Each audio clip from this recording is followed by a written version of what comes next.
I said Greenmaker started this whole thing off in 1993. He had no idea it was going to grow the way it did. Like I said, 113 chapters, and on average, a chapter will have anywhere from 5 to 20 members. On average, around 10. So if you multiply the 113 by 10, you've got well over 1,000 motorcyclists, somewhere between 1,000 and 1,100 motorcyclists, all belonging to the same club. And we are a riding club.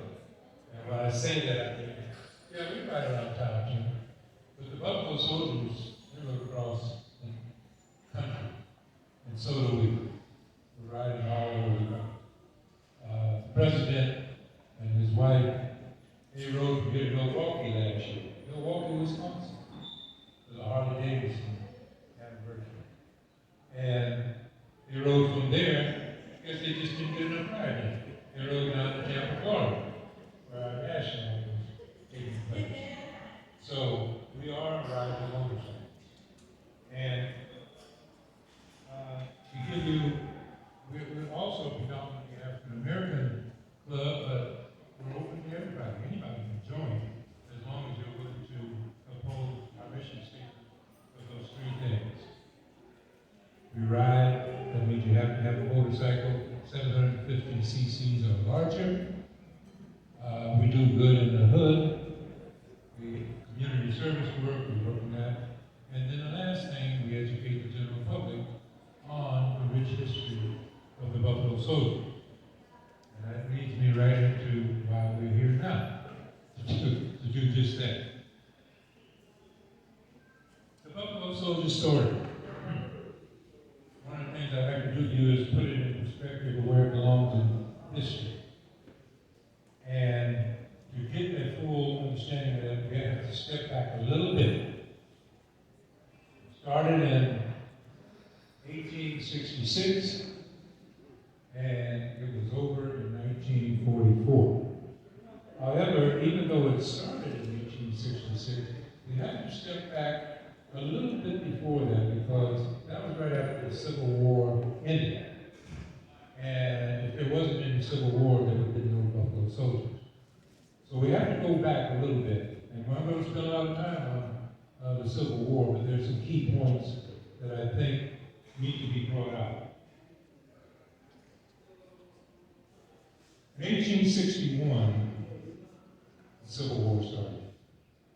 President Lincoln had just got elected in office, and immediately 7 states withdrew from the United States and started the Confederacy.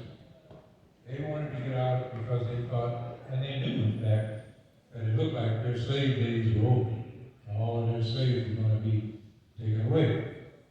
Well, they did that, and when they moved away and started their little government, the Confederacy, everybody's kind of wondering, well, what's going to happen? And when it's going to happen? But they didn't have to wait too long, probably about a couple of months.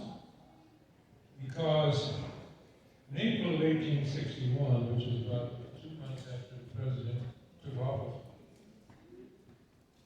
the Confederacy attacked Fort Sumter in Charleston Bay, South Carolina.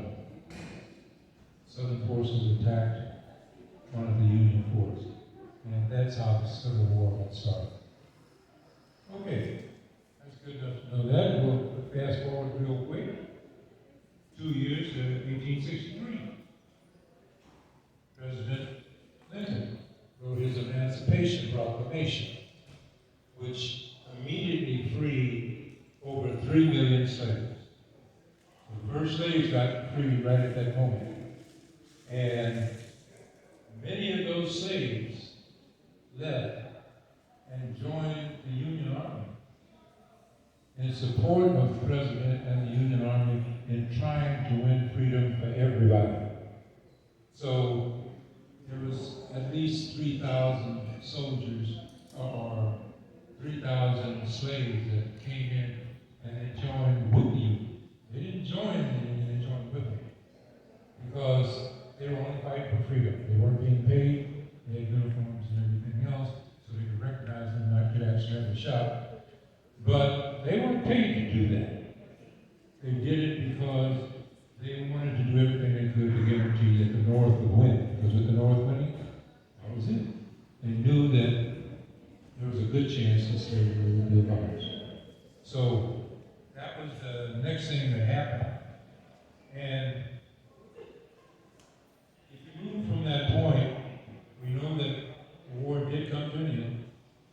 It came to an end, but before it came to an end in 1865, the first thing that happened was that Lincoln, in February, very early in 1865, Abraham Lincoln signed the 13th Amendment to the Constitution, which was the abolishment of slavery. That was in February. April 9th, same year, about 2 months later, or 3 months later, the Civil War effectively ended. Robert E. Lee came in and he surrendered the Southern forces to Ulysses Grant, and the war was over. That was on April 9th. 5 days later, the president was assassinated. So President Lincoln did get to see that things were on the right road, but he was killed shortly after he got the news that the war was basically over. Okay?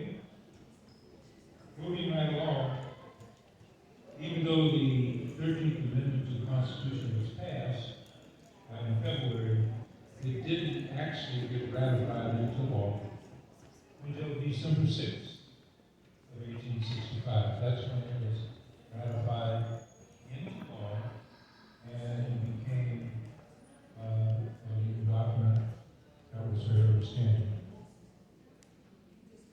One last thing in leading the Civil War is to understand the price of freedom.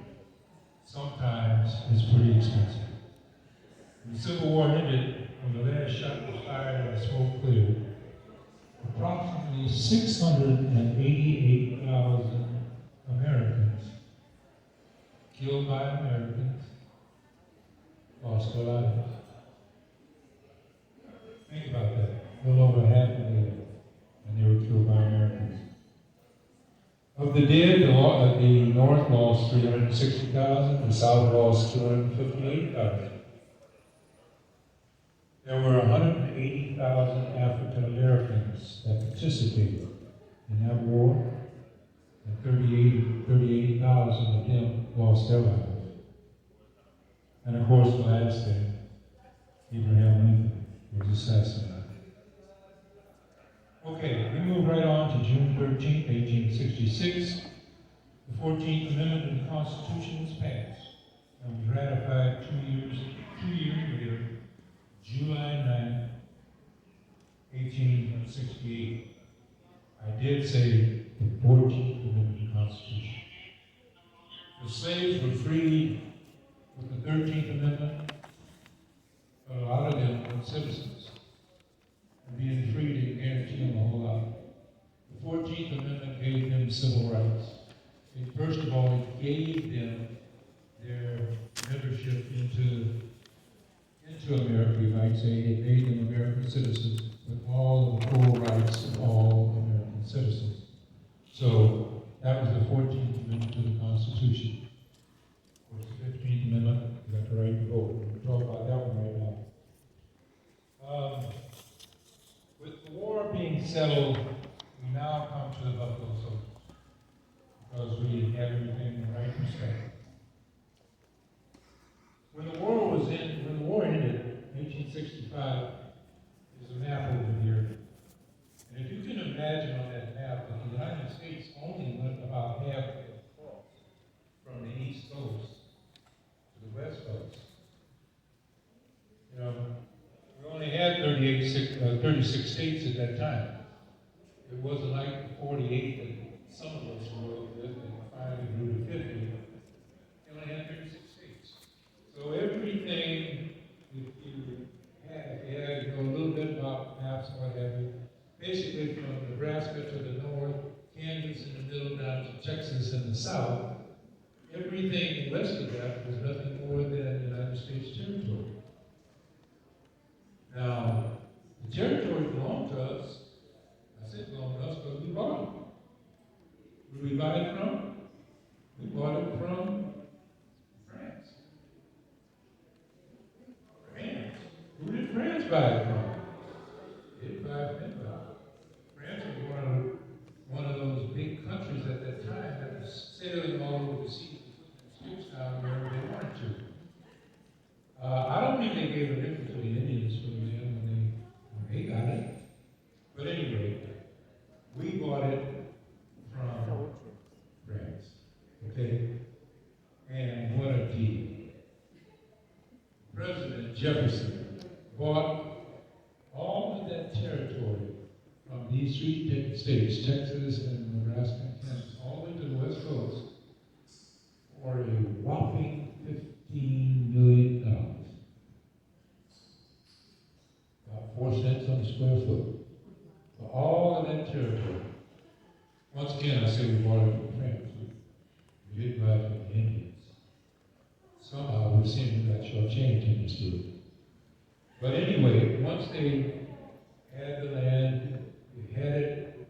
That was the Louisiana Purchase, so it was bought in, I think it was 1812 by Jefferson. We had the land. We had always wanted to expand, so we could lock everything up from the Pacific Ocean to the Atlantic Ocean. Now that the Civil War was over, it was time to make that move. So we get to westward expansion.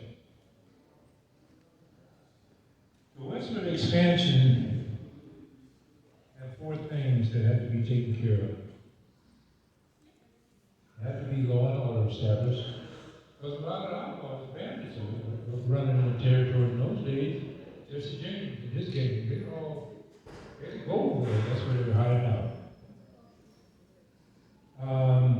The Indians had to be put on a reservation. Number 3, we had to build up the infrastructure, the roads, the bridges, the telegraph poles, the wires, everything going across for the coming people.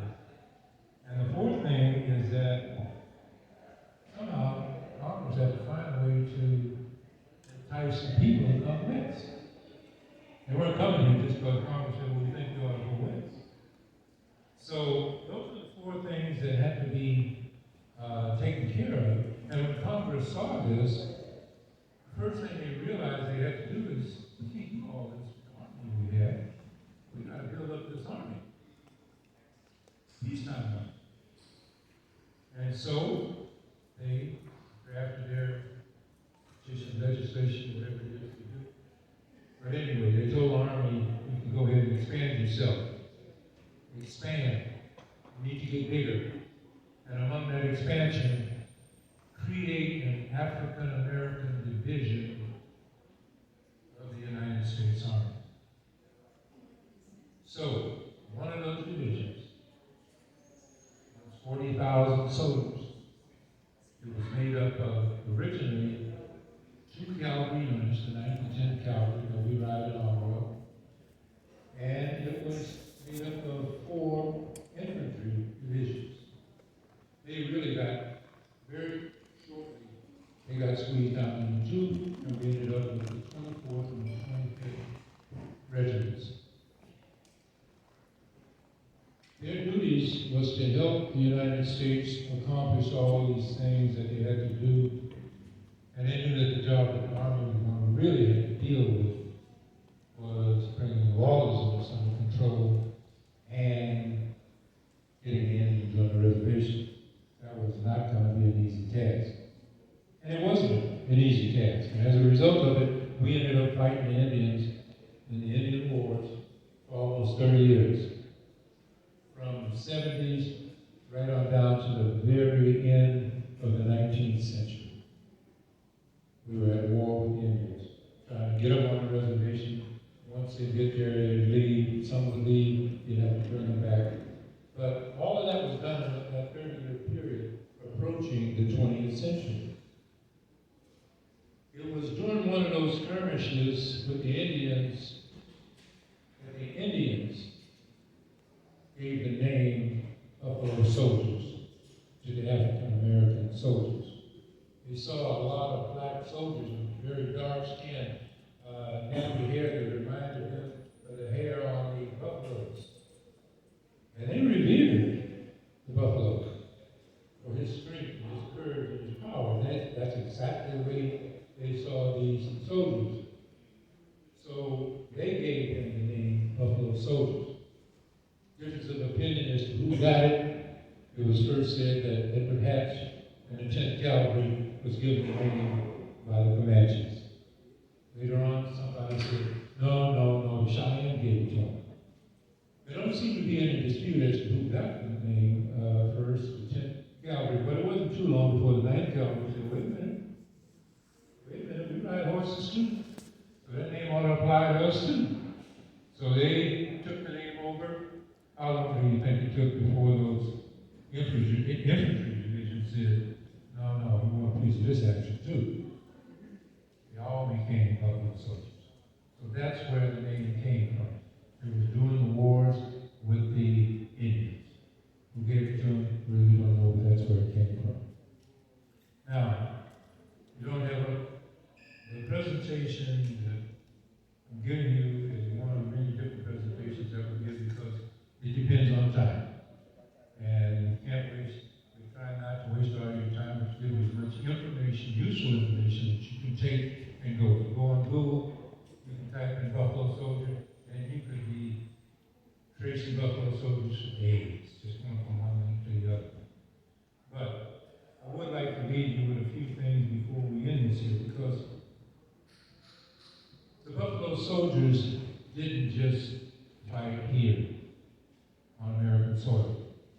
At the very end of the war, at the very end of the century, Spain was trying to take over, colonize Cuba, Puerto Rico. They had already colonized the Philippines, and they were trying to do the same. And America was screaming they didn't want that to happen. And they don't know if it was some American that did it or who, but somebody set off the bomb in the battleship. Remember the name? Someone blew up the name. It was in Havana, Cuba at the time. And that brought us into war with Spain. It wasn't a very long war, it lasted about 6 months. And during that time, the 10th, the 9th, and 10th Cavalry, the 24th Infantry, all were there fighting the war there. And I want to bring out a couple of things because you might have seen this. I don't know if you've ever seen the picture, and I'm sure you heard of it, of Teddy Roosevelt and his Rough Riders riding up San Juan Hill.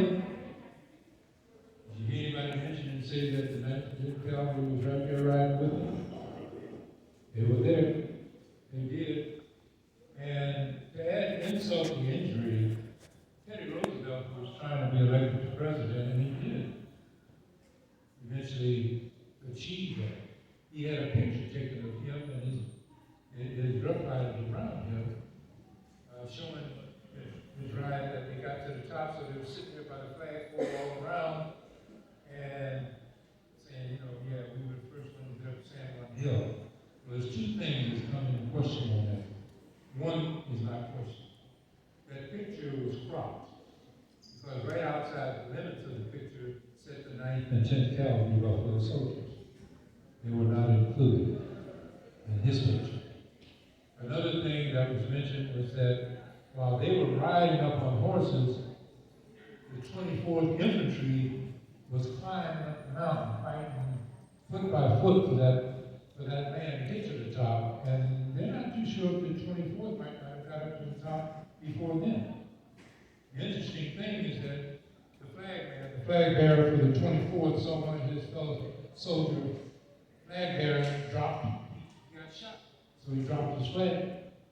He just immediately went over and grabbed that flag and picked it up and started carrying both flags. And all of them understood you follow the flag. Where the flag goes, that's where you go. So they went up, both the white and the black infantry divisions, they went up together following the flags. Now, whether they got there first or not, don't know. You can go into Google and ask those questions and maybe give you the answers for it. Okay?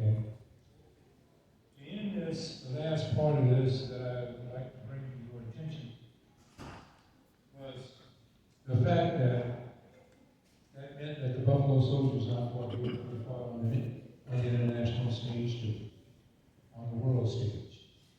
They weren't just fighting here, they fought.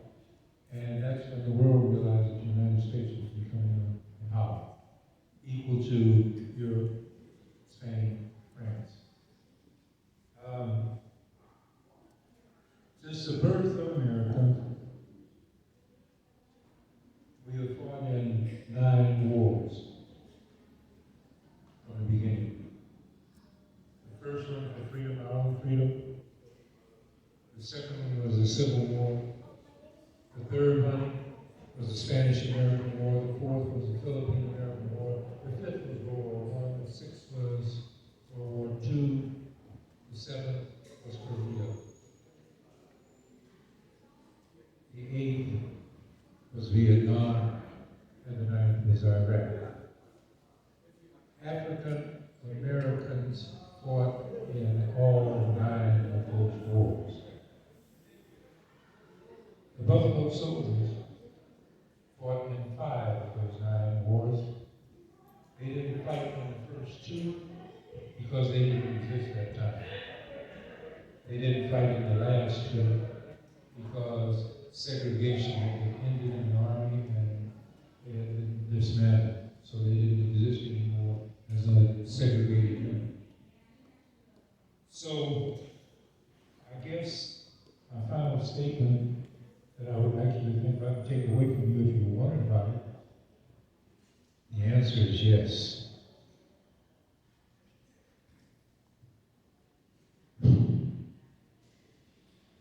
We do have a history in America. Thank you.